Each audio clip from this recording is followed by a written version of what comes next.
Today's Pokemon theory started off as a Pokemon what if, but I kind of think it belongs in the theory territory. We will be discussing the aftergame of Alpha Sapphire and Omega Ruby, the Generation 3 remakes of Ruby and Sapphire. If you have never played these games and want to remain spoiler free, here's your only warning. But before I get into that, I'd like to mention my Patreon's doing great, and I've had several new pledges, so thank you very much. And if you'd like to become one of those patrons and see these videos a day early, all it takes is $1 a month. And with summer coming, please be sure to check out the community shirt store with plenty of sweet new Pokemon t-shirts to rock while you're out and about in the sun. Now, let's discuss what would happen if the meteor had actually hit the Hoenn region.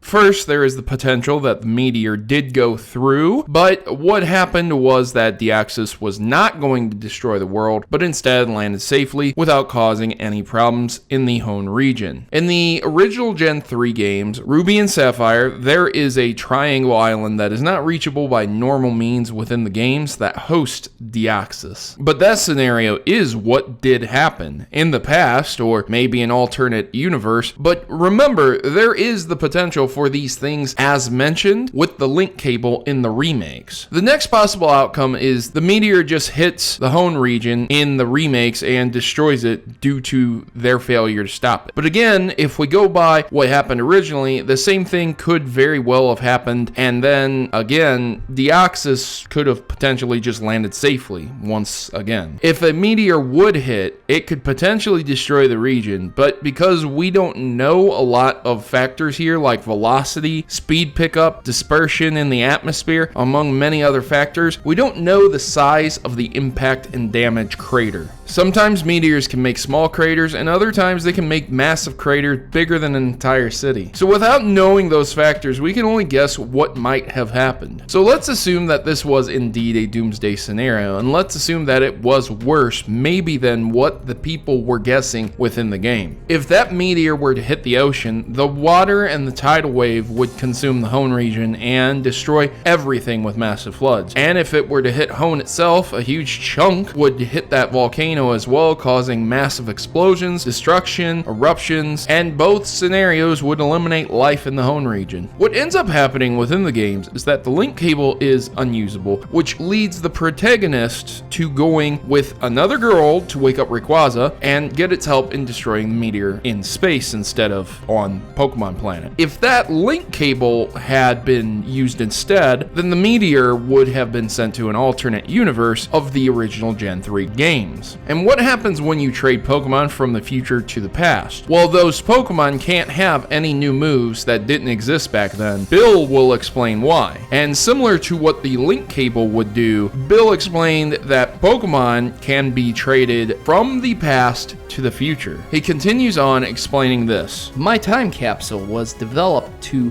enable trades with the past, but you can't send anything that didn't exist in the past. If you did, the PC in the past would have a breakdown. So you have to remove anything that wasn't around in the past. Put simply, no sending new moves or new Pokemon in the time capsule. So if the meteor was sent to that alternate universe occurring in the past, if it was not big enough to destroy the world, Deoxys and the moves that did not exist in the past would cause the past to have a breakdown. Want proof? There's many videos showing what happens when you trade a Pokemon from Gen 2 to Gen 1 through glitching. It would have destroyed that universe. It would have resurrected a Pokemon we all know about. It would have created Missing No once again. The repaired problem, the destruction of that one glitch from Gen 1, it was completely gone, fixed, but by sending Deoxys to the past in that meteor would have caused the breakdown and destruction of that universe. And ultimately,